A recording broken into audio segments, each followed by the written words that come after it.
কচুৰ পাত জুই দিয়া কচুৰ পাত জুই দিয়া ৰচুন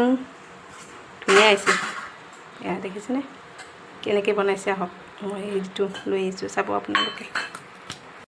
এয়া কলপাত এখন ধুনীয়াকৈ কাটি আনিছে কাটি আনি ধুইছোঁ একেবাৰে ৰ'দত শুকাই লৈছে তেতিয়া মানে মেৰিয়ালতে ফাটি নাযায় এতিয়া এয়া ক'লা কচুৰ পাতখিনি ধুনীয়াকৈ সৰু সৰুকৈ কাটি লৈছে লৈ ইয়াতে এনেকৈ ধুনীয়াকৈ লাইন লাইনকৈ দি যাব মানে ইয়াতে তাত দিছে ভোট জলকীয়া বেহাৰ বটা আৰু দিছে ৰচুন দিছে আৰু অকণমান দিব ইয়াতে খাৰ মানে খাৰ দিলে ধুনীয়াকৈ গলি যায়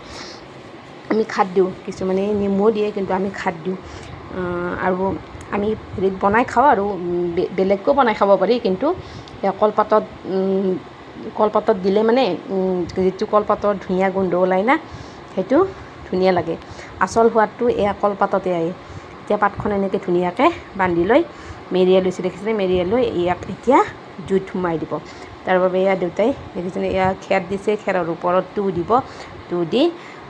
এয়া জ্বলাই লৈ তাৰ ভিতৰত এয়া টোপোলাটো সোমাই দিব খাবলৈ যে ইমান ধুনীয়া হয় নহয় মই ঘৰত আহিলে মানে এইবিলাকে খাই থাকোঁ তাত আধা ঘণ্টামান ৰাখিলে আৰু ৰখাৰ পাছত এয়া ৰেডি হৈ গ'ল আমাৰ কচুৰ পাত জুই দিয়া এই দেখিছে ইমান ধুনীয়া হৈছে খাবলৈ মজা হৈছিলে আৰু কলপাতৰ যিটো গোন্ধ না খাই মজা লাগিলে আপোনালোকে এনেকৈ বনাই খাবচোন ধুনীয়া লাগে খাবলৈ